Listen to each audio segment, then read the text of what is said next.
हरे Krishna everyone. आज हम श्रीमद् भगवत गीता के 10वें अध्याय के 34वें श्लोक से स्टार्ट करने जा रहे हैं। तो कल के सेशन फिर में वो आपको समझ करे भाई, वो बंद करेगा उसको, अपने उसको मीटर को, तभी तो बताएगा। म्यूट कर लो सब लोग अपना फोन प्लीज। जीत माता जी, आपका फोन अनम्यूट पे था। चलो भी तो मैंने म्यूट कर दिया। ठीक है। कल के सेशन में हम लोगों ने क्या क्या जाना। भगवान ने बताया, इस 10वें अध्याय में भगवान अपनी विभूतियों मतलब शक्तियों का वर्णन कर रहे हैं, अपने ऐश्वर्यों का वर्णन कर रहे हैं। तो कल हम लोगों ने पढ़ा श्लोका नंबर 10.31, जिसमें भगवान ने बताया कि जितने भी पवित्र करने वाली चीजें हैं उसमें सबसे अधिक महान कौन है? वायु। तो पवित्र करने वाली चीजों में भगवान क्या है? वायु है। शस्त्रधारियों में जो लोग शस्त्र को धारण करते हैं उसमें भगवान राम सबसे महान है। वो सबसे बड़े योद्धा थे, लेकिन उन्होंने कभी भी अधर्म के लिए अपने हथियार को नहीं उठाया, कभी किसी निर्दोष के ऊपर अपने बल का प्रयोग नहीं किया। तो भगवान कहते हैं कि शस्त्रधारियों में मैं कौन हूँ? राम हूँ।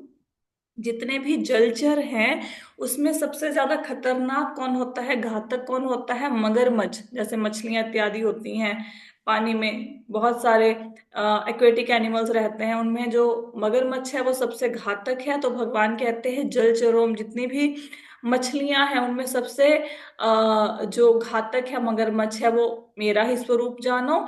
और नदियों में सबसे पवित्र नदी कौन सी है? गंगा की। तो भगवान कहते हैं नदियों में गंगा नदी मेरी ही विभूति है, उसको तुम यही जानो कि ये भगवान का ही रूप है। फिर हमने कल किया श्लोका 10.32, जिसमें भगवान ने बताया कि भगवान ही सृष्टि के आदि मध्य और अंत है। भगवान से ही सृष्टि का सृजन होता है, वही इसका पालन करते हैं। और अंत में शिव के रूप में जो सृष्टि का संहार करते हैं, प्रलय आ जाती है, सारी सृष्टि खत्म हो जाती है, वो भी भगवान ही करते हैं। जितनी भी विद्याएं हैं उसमें सबसे ऊपर कौन सी है? आध्यात्मिक विद्या। क्योंकि आध्यात्मिक विद्या के द्वारा व्यक्ति जीवन मृत्यु के चक्कर से मुक्त हो जाता है। तो भगवान कहते हैं 14 प्रकार की विद्याएं हैं, कल आपको बताया था। उनमें से सबसे महान विद्या कौन सी है? आध्यात्मिक विद्या, जिसके द्वारा व्यक्ति भगवान की प्राप्ति कर सकता है। ये भगवान कहते हैं मैं हूं। और तर्क शास्त्रियों में निर्णायक सत्य मैं हूं। इसका अर्थ क्या है? कल मैंने आपको बताया था शास्त्रार्थ, जिसको आधुनिक रूप में हम डिबेट कहते हैं, लेकिन डिबेट एग्जैक्टली शास्त्रार्थ नहीं होता, दोनों में डिफरेंस होता है। तो प्राचीन काल में जो शास्त्रार्थ होता था वो तीन प्रकार का होता था: जल्प, वितंडा और वाद। कल आपको समझाया था। जल्प का अर्थ होता था कि मैं सही हूं तुम गलत हो, खुद को सही प्रूव करना, दूसरे को गलत प्रूव करना। कुछ भी साम दान दाम दंड भेद लगा के झूठ तूफान बोल के खुद को सही ठहरा दो, दूसरे को गलत ठहरा दो। जैसे आजकल कोर्ट में यही तो होता है ना। जिसने वकील ने केस जीतना है वो क्या कहेगा? मैं जो बोल रहा हूँ सत्य है। चाहे भले ही किसी वकील के पास कोई केस आ गया, उसको पता है कि जो मेरा क्लाइंट है वो दोषी है, लेकिन क्योंकि उसने उस केस को हाथ में लिया है, तो जो कुछ मर्जी करके वो अपने क्लाइंट की हिफाजत करने की कोशिश करेगा। तो दैट इज जल्प। वितंडा में क्या होता है? वितंडा में ये होता है कि जैसे कोई व्यक्ति कह दे कि घास हरी है, तो दूसरा व्यक्ति कहे नहीं नहीं, घास हरी नहीं नीली होती है। ठीक है। नहीं, सॉरी सॉरी, कोई व्यक्ति कहे कि घास हरी है, दूसरा व्यक्ति कहे नहीं घास हरी नहीं होती। तो उसको पूछो घास कौन से कलर की होती है, वो बोलेगा मुझे नहीं पता, बस हरी नहीं होती। तो वितंडा में अपना कोई पक्ष नहीं होता, अपनी कोई बात नहीं होती, सिर्फ दूसरे की बात को गलत साबित करना है। मेरा अपना कोई पॉइंट नहीं है, बस तुम्हारा पॉइंट गलत है, ये होता है वितंडा। वाद में दोनों पक्ष तर्क वितर्क के आधार पर ये निर्णय करते हैं कि सत्य क्या है। ना तुम्हारी जीत ना मेरी जीत, जो सही है उसकी जीत होनी चाहिए। दोनों पक्षों में से कौन जीतेगा? जिसकी बात सच है। तो वो एक पर्टिकुलर कंक्लूजन पे पहुंचते हैं, एक सत्य पे पहुंचते हैं, जिसको वाद कहते हैं। तो भगवान कहते हैं कि ये जो तर्क शास्त्री हैं, तर्क करते हैं, उसमें मैं क्या हूं? मैं वाद हूं, निर्णायक सत्य मैं हूं। ये कल हमने किया। फिर हमने कल किया था कि अक्षरों में भगवान अकार है। इसका अर्थ क्या है? अ के बिना कोई अक्षर नहीं बोला जा सकता। आप बोलो म, तो लास्ट में अ का साउंड आएगा। स बोलो, क बोलो, च बोलो, छ बोलो, के बिना कोई साउंड पूरा नहीं होगा, आपका कोई अक्षर पूरा नहीं होगा। और से ही हमारी हिंदी की जो वर्णमाला है वो शुरू होती है। तो भगवान कहते हैं अक्षरों में मैं अकार हूँ, समासों में द्वंद्व समास हूँ, क्योंकि इस द्वंद्व समास में दोनों ही पद प्रधान होते हैं। इसके विषय पे कल चर्चा करी थी, ग्रामेटिकल कंसेप्ट है हिंदी का। और काल में भगवान कहते हैं मैं शाश्वत काल हूँ, मतलब जो अ, भगवान ही, मतलब जो मृत्यु के रूप में हमारे पास आता है ना अंतिम समय में, वो भगवान ही है। और जो सृजन करता है, जितने मतलब कोई भी व्यक्ति किसी चीज की रचना कर रहा है, कोई रचना करता है, कोई सृजन करता है, उसमें सबसे महान ब्रह्मा जी हैं, क्योंकि ब्रह्मा जी ने सारी सृष्टि को बनाया है। तो भगवान कहते हैं सृष्टाओं में मैं क्या हूँ, ब्रह्मा हूँ। ये हमने कल किया था। किसी ने कोई डिटेल में व्याख्या पढ़नी है तो कल का यूट्यूब का जाके लेक्चर सुन सकता है। आज आगे चलते हैं 10.34 पे। तो भगवान कहते हैं 10.34 में, मृत्यु सर्वहरश्चाहम उद्भवश्च भविष्यताम कीर्ति श्रीर्वाक्य वाक्यश्च नारीणाम स्मृतिर्मेधा धृतिः क्षमा। इसमें भगवान कह रहे हैं कि मैं सर्वभक्षी मृत्यु हूं। देखो, मृत्यु सर्वहरश्चाहम, इसका अर्थ क्या है कि कई बार कोई चीज होती है ना जो सब चीजों का हरण कर लेती है, वो मृत्यु है। जैसे अगर आपके घर में चोर आ गया सपोज, तो चोर क्या करेगा, चोर आपके धन संपत्ति को लूट के लेके चला जाएगा, ठीक है। इससे ज्यादा तो चोर कुछ नहीं कर सकता। क्या चोर आपकी याददाश्त को छीन सकता है? नहीं छीन सकता। क्या चोर आप अपने पति से, पिता से, पत्नी से, पुत्री से, रिश्तेदारों से जो प्रेम करते हैं, अपने दोस्तों से, वो चोर हर के लेके जा सकता है? नहीं हर सकता, ठीक है। वो ज्यादा से ज्यादा आपकी धन संपत्ति का हरण करेगा। लेकिन मृत्यु को सर्वहरश्चाहम क्यों कहा गया है? मृत्यु सब कुछ हरण कर लेती है। जैसे पिछले जन्म में हमारे माता पिता, हमारे सगे संबंधी, बेटा बेटी कौन थे, क्या इस जन्म में हमें याद है? नहीं, क्योंकि मृत्यु ने हमारी याददाश्त को हर लिया, हमारी स्मृति को हर लिया। क्या पिछले जन्म में जो हमारे पास संपत्ति थी इस जन्म में हमारे पास है? नहीं। क्यों? क्योंकि मृत्यु ने उसको हर लिया।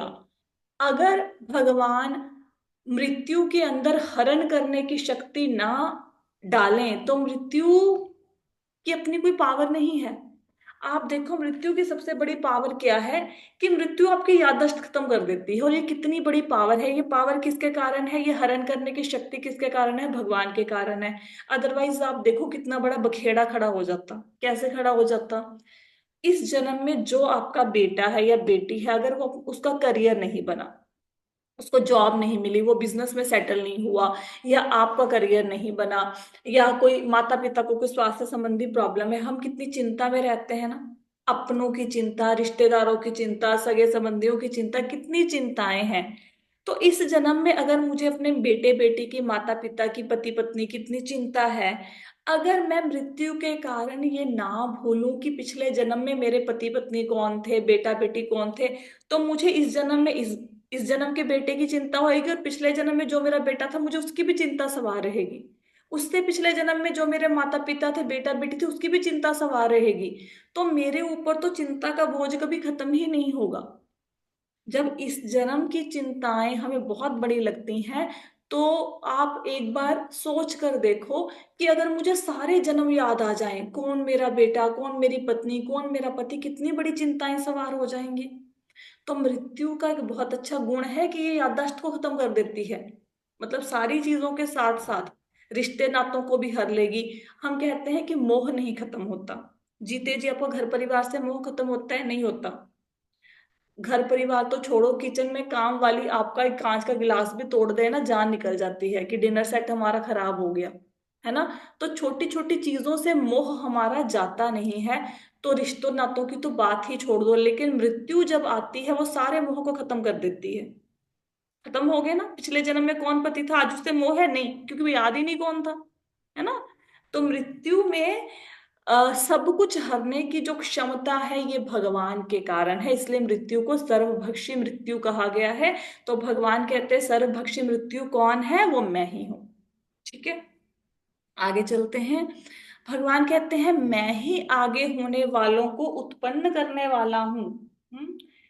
तो यहां तक तो मृत्यु की बात हुई। अब अगर हम अपने भावी जन्म की बात करें, तो हमारे जीवन में 6 स्टेजेस आती हैं। कौन कौन सी स्टेज होती है? सबसे पहले हम जन्म लेते हैं। बालक है, बालक ने दुनिया में जन्म लिया। अब क्या होगा? सेकंड स्टेज क्या होती है? अब वो बालक बढ़ेगा, धीरे धीरे उसकी ग्रोथ होगी, सेकंड स्टेज आ गई। अब वो एक पर्टिकुलर ग्रोथ पे आके वो सस्टेन कर जाएगा, उसकी उसका विकास हो जाएगा पूरी तरह से, ठीक है।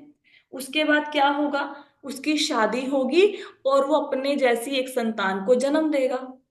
फिर क्या होगा?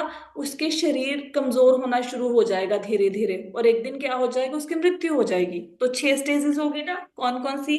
कि जीव जन्म लेता है, बढ़ता है, कुछ बढ़ता काल है, तक संसार में रहता है, फिर संतान उत्पन्न करता है, फिर क्षीण होता है, मतलब थोड़ा खत्म होना, घटना शुरू करता है, और अंत में क्या होता है? मृत्यु हो जाती है। तो जो 6 स्टेजेस हैं जीवन की, ये भी भगवान के कारण ही है। हम जन्म क्यों ले रहे हैं? भगवान की वजह से तो जन्म ले रहे हैं, भगवान ही तो हमारे पिता हैं, है ना। अगर भगवान अगर भगवान की इच्छा है तभी तो हमने जन्म लिया ना। हम अपने कर्मों के अच्छे बुरे परिणाम को भुगतने के लिए जन्म लेते हैं, और हमारे जीवन की जितनी भी स्टेजेस हैं, ये क्यों है? भगवान के कारण ही है। तो मृत्यु भी भगवान है और भावी जन्म भी भगवान ही है, दोनों भगवान ही हैं, उन्हीं की इच्छा से सब कुछ हो रहा है। आगे क्या कहते हैं? स्त्रियों में मैं कीर्ति, श्री, वाक, स्मृति, मेधा, धृति तथा क्षमा हूं। इसके ऊपर हम एक एक पॉइंट के ऊपर चर्चा कर लेते हैं कि ये क्या है। अब ये जो वैसे तो ये 7 गुण हैं, ठीक है। कीर्ति, श्री, वाक, स्मृति, मेधा, धृति, क्षमा, ये 7 प्रकार के गुण हैं। अगर किसी व्यक्ति में ये गुण हो तो उसको बड़ा यशस्वी माना जाता है, कि ये व्यक्ति बहुत बढ़िया है, बहुत विद्वान है, इसमें ये सारे गुण हैं। अदरवाइज ये जो आपको 7 नाम नजर आ रहे हैं, इनमें से 5 दक्ष प्रजापति की बेटियां हैं। कौन कौन सी? इनमें से जो कीर्ति, स्मृति, मेधा, धृति और क्षमा, ये दक्ष प्रजापति की बेटियां हैं। जो श्री हैं वो महर्षि भृगु की बेटी हैं, और जो वाक है वो ब्रह्मा जी की बेटी है, ठीक है। अब इनका अर्थ क्या है? सबसे पहले हम बात करते हैं कीर्ति की, कि कौन कौन से गुण हैं जिसके कारण व्यक्ति संसार भर में बहुत फेमस हो जाता है, सब लोग उसको अच्छा मानते हैं। इनको सद्गुण कहा जाता है। ये सद्गुण मतलब इसका भगवान अपनी विभूति क्यों बता रहे हैं वो बाद में चर्चा करेंगे। कीर्ति, कीर्ति का अर्थ क्या होता है? अगर किसी व्यक्ति की संसार में बहुत अधिक गुडविल है, उसकी प्रतिष्ठा है, उसकी मान इज्जत होती है। क्यों मान इज्जत होती है? क्योंकि उसमें कुछ सद्गुण हैं। तो वो सद्गुण ये जो मान है, इज्जत है, इसको बोलते हैं कीर्ति। कीर्ति अर्थात सद्गुणों के कारण जो मान सम्मान मिलता है उसको कीर्ति कहते हैं।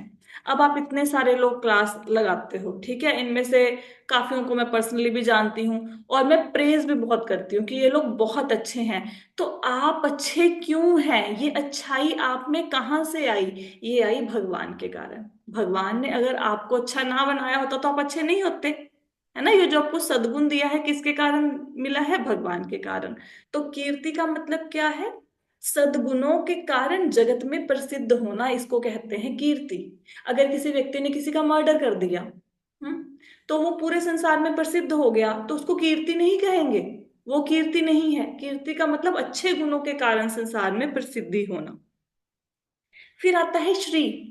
श्री का अर्थ होता है ऐश्वर्य। ऐश्वर्य 2 प्रकार का होता है, स्थावर और जंगम। स्थावर क्या होता है? जो किसी के पास जमीन है, जायदाद है, धन है, संपत्ति है, इसको बोलते हैं स्थावर। जंगम किसको कहते हैं?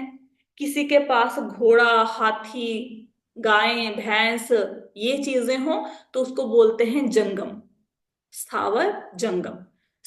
जिसके पास स्थावर भी है और जंगम भी है उसको बोलते हैं श्री, ठीक है। दोनों चीजें जिसके पास हैं, दोनों ऐश्वर्यों को बोलेंगे श्री। क्लियर हुआ?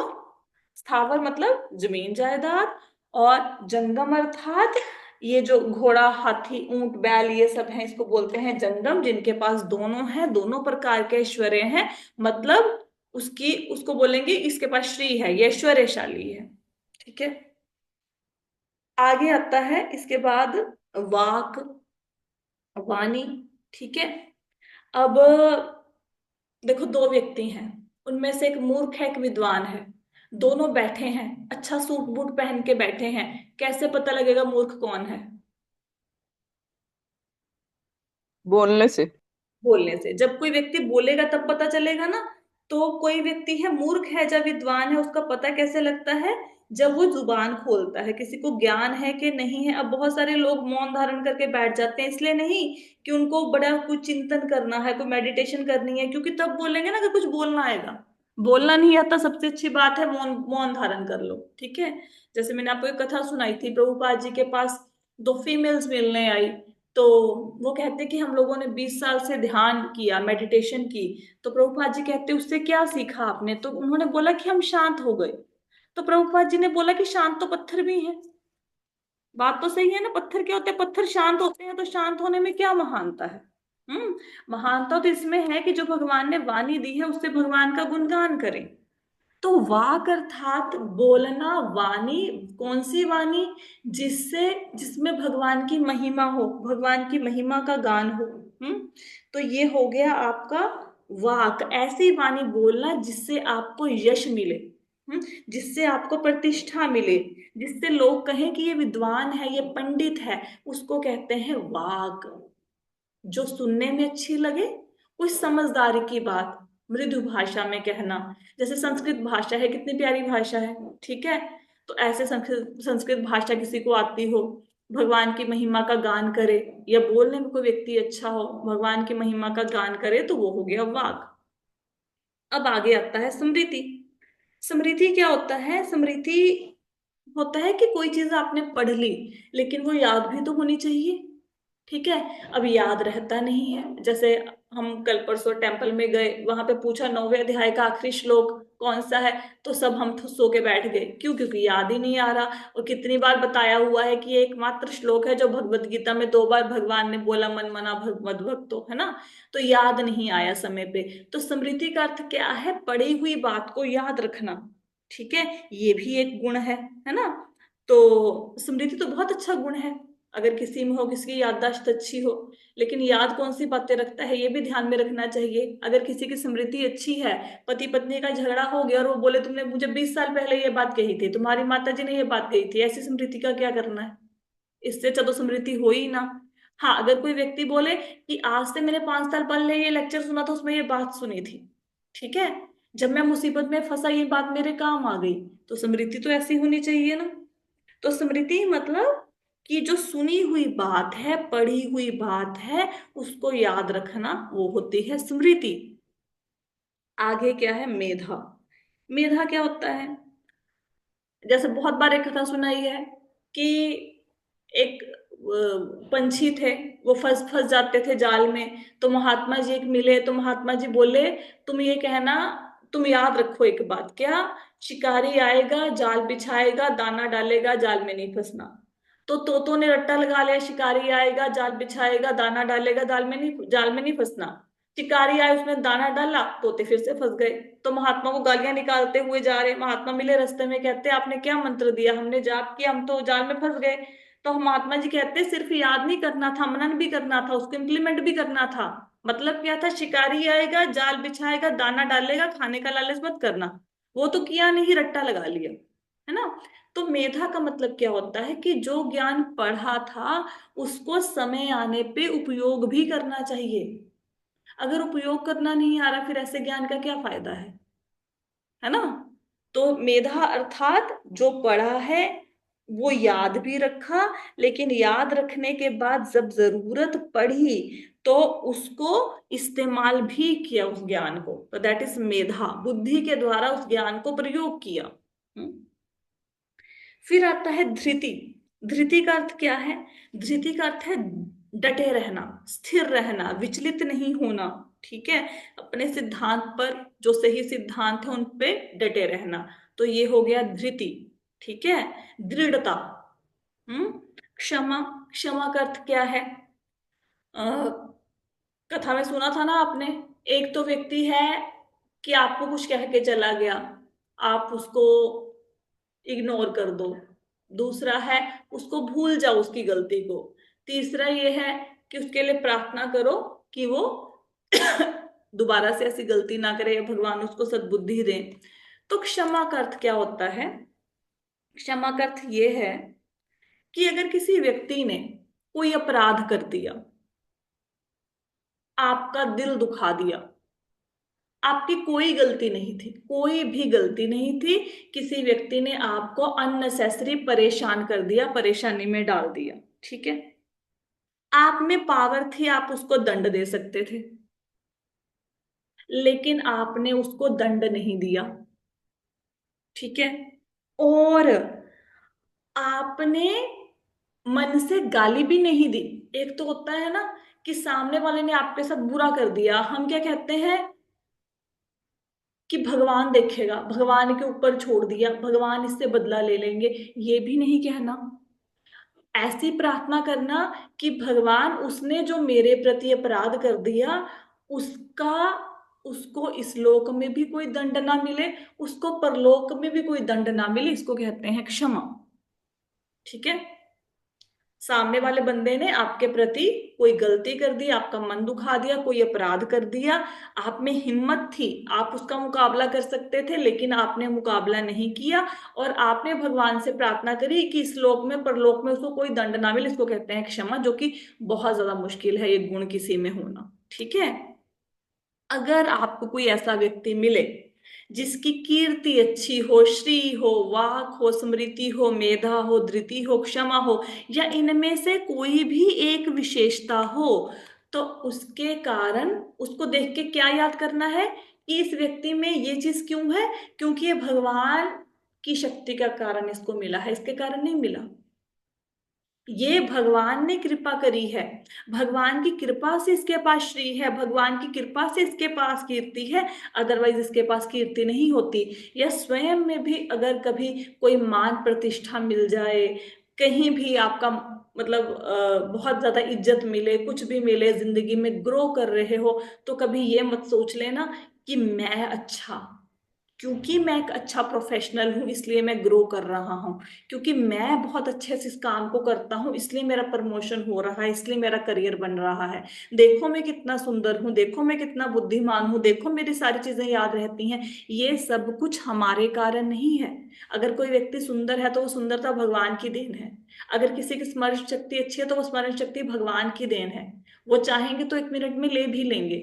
तो अपने किसी भी गुण का अहंकार मत कीजिए, क्योंकि ये भगवान के दिए हुए हैं, अपने गुणों का अहंकार नहीं करना, और दूसरे के अंदर वो गुण है अगर, तो उसको देख के द्वेष नहीं करना, और ये सोचना है कि अगर ये व्यक्ति सुंदर है ये इसलिए है क्योंकि भगवान ने इसको सुंदरता दी है, ये सुंदरता भगवान की विभूति है, ठीक है। यही इस श्लोक का तात्पर्य है। अब यहाँ पे किसी का क्वेश्चन है तो पूछ लो भाई, नहीं तो आगे चलते हैं।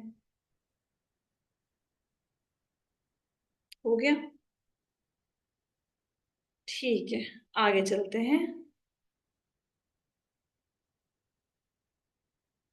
10.35 पे चलते हैं श्लोक का। बृहत् साम तथा सामनाम गायत्री छंद सामहम मासानां मार्गशीर्षोऽहं ऋतूनां कुसुमाकरः। भगवान कहते हैं मैं सामदेव के गीतों में बृहत् साम हूँ, और छंदों में गायत्री हूँ, समस्त महीनों में मैं मार्ग शीर्ष अगहन, तथा समस्त ऋतुओं में फूल खिलने वाली बसंत ऋतु हूँ। अगर आपको याद हो, थोड़े ही श्लोक पहले मैंने आ, आपको बताया था, एक श्लोक की व्याख्या में भगवान ने एक श्लोक में कहा है कि समस्त वेदों में मैं सामवेद हूँ, कहा था ना भगवान ने। सामवेद क्यों महान है? क्योंकि उसके गीतों को लय के रूप में गाया जा सकता है, ठीक है। तो सामवेद में ऐसे गीत हैं जिनको हम मतलब ताल के साथ गा सकते हैं, लय में गा सकते हैं। तो भगवान कहते हैं कि वेदों में तो मैं सामवेद हूं। अब सामवेद के जो गीत हैं उनमें एक गीत है बृहत साम। बृहत साम एक गीत का नाम है। ये जो गीत है ये इंद्र की महिमा के लिए गाया जाता है, इंद्र भी भगवान स्वरूप ही है, तो इंद्र की महिमा में ये गीत गाया जाता है। और आधी रात को ये गीत गाया जाता है, अर्धरात्रि को। तो ये बहुत ही सुंदर गीत है। इसको कहते हैं भगवान की मैं सामवेद के गीतों में क्या हूं, बृहत साम हूं। ठीक है। छंदों में मैं गायत्री हूं। तो छंद किसको कहते हैं? देखो, आप कोई भी श्लोक पढ़ते हैं तो हर श्लोक में कुछ अक्षर होते हैं। ठीक है। जैसे हम यही श्लोक पढ़ रहे हैं, बृहत साम तथा सामना, इसमें कुछ अक्षर हैं। ठीक है, हर श्लोक में कुछ ना कुछ अक्षर होते हैं। तो जब किसी श्लोक में एक निर्धारित संख्या में अक्षर होते हैं, इसको कहते हैं छंद। किसी श्लोक में किसी निर्धारित संख्या में, एक प्रिस्क्राइब्ड संख्या में जब कोई अक्षर होते हैं तो उसको बोलते हैं छंद। जो गायत्री है, गायत्री 24 मात्राओं के जोड़ से बना है, 8 + 8 + 8, इतने अक्षरों के तालमेल से बना है। तो जितने भी छंद हैं उनमें गायत्री छंद सबसे महान है। क्यों महान है भाई? महान इसलिए है क्योंकि पहले तो गायत्री को वेद जननी कहते हैं, क्योंकि ऐसा माना जाता है कि सारे वेद गायत्री से ही प्रकट हुए हैं। गायत्री तो पता है ना, ओम भूर्भुवः स्वः तत्सवितुर्वरेण्यम वाला। ठीक है। तो सारे वेद गायत्री से प्रकट हुए हैं, और जितने भी शास्त्र हैं उसमें गायत्री की बहुत अधिक महिमा है। क्यों महिमा है? क्योंकि गायत्री के ध्यान से, गायत्री के चिंतन से, गायत्री का जाप करने से परमात्मा की प्राप्ति होती है।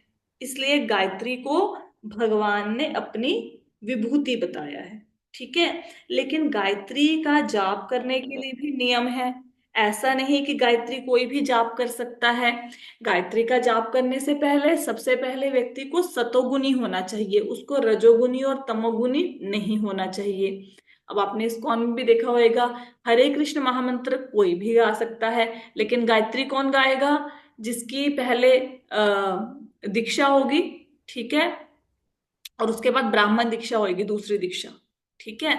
जो सेकंड दीक्षा होती है ब्राह्मण दीक्षा, उसमें गायत्री दी जाती है, फिर आप गायत्री का उच्चारण कर सकते हो। खैर वो ये वाला, मतलब मेरी तो दीक्षा हुई नहीं, खैर मैं तो इसके बारे में बहुत ज्यादा नहीं बोल सकती। लेकिन ऐसे गायत्री का उच्चारण हर कोई व्यक्ति नहीं कर सकता। तो सतोगुनी होना जरूरी है अगर गायत्री का उच्चारण करना है। गायत्री का उच्चारण करने से सब मनोकामनाएं पूर्ण होती हैं। गायत्री में बहुत पावर पावर है गायत्री मंत्र में। ठीक है। तो भगवान कहते हैं छंदों में मैं क्या हूं, गायत्री।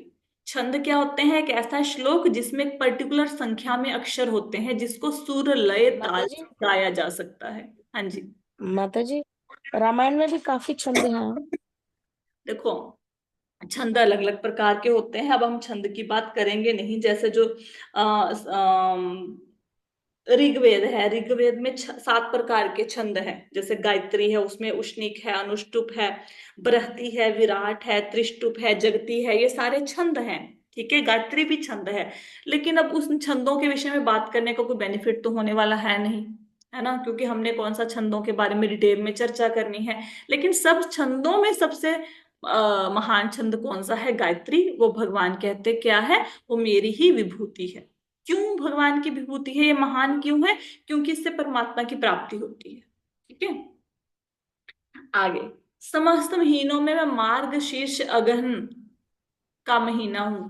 तो जितने भी महीने हैं उसमें जो मार्गशीर्ष का महीना होता है ये सबसे अच्छा माना जाता है। क्यों? वो इसलिए अच्छा माना जाता है क्योंकि इसमें नया अनाज मिलता है, फसल की कटाई होती है।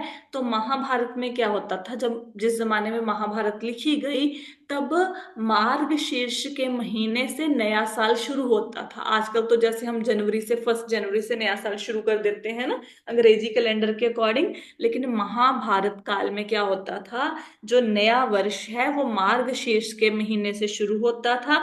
नया अनाज आता था, उस अनाज से सबसे पहले यज्ञ करते थे, फिर उस अनाज को सब लोग ग्रहण करते थे। तो भगवान कहते हैं समस्त महीनों में सबसे बढ़िया महीना कौन है? मार्गशीर्ष, जो कि भगवान की विभूति है। समस्त ऋतुओं में भगवान क्या कहते हैं, फूल खिलने वाली बसंत ऋतु हूँ। तो ये तो बट ऑब्वियस है, सबको पता है कि ऋतुओं का राजा कौन है, बसंत ऋतु है। क्योंकि वसंत ऋतु में बारिश ना भी हो तो भी सारे पेड़ पौधों पर फूल खिलने लगते हैं। ना गर्मी होती है ज्यादा, ना सर्दी होती है। हाँ, और जितने भी उत्सव हैं वो सारे के सारे, कितने सारे उत्सव बसंत में मनाए जाते हैं। बसंत ऋतु में होली है, शिवरात्रि आपकी बसंत में आती है ना। आपको गौर पूर्णिमा बसंत में मिलेगी। कितने सारे उत्सव बसंत में मनाए जाते हैं। तो कहते हैं ऋतुओं में मैं क्या हूं, भगवान कहते हैं सबसे जो खूबसूरत ऋतु है, सबसे अच्छी ऋतु है, जिसको ऋतुओं का राजा भी कहा जाता है, वसंत ऋतु। ये बसंत ऋतु भी भगवान का ही, भगवान को ही रिप्रेजेंट कर रही है, भगवान की विभूति है। ठीक है, कोई क्वेश्चन है इसमें? नहीं है, आगे चलें। 10.36 श्लोक है। द्युतं छलयता तामस्मि तेजस्तेजस्विनामहं जयोऽस्मि व्यवसायोऽस्मि सत्वं सत्वतामहं। भगवान कहते हैं मैं छलियों में जुआ हूं, तेजस्वियों में तेज हूं, मैं विजय हूं, साहस हूं, बलवानों का बल हूं।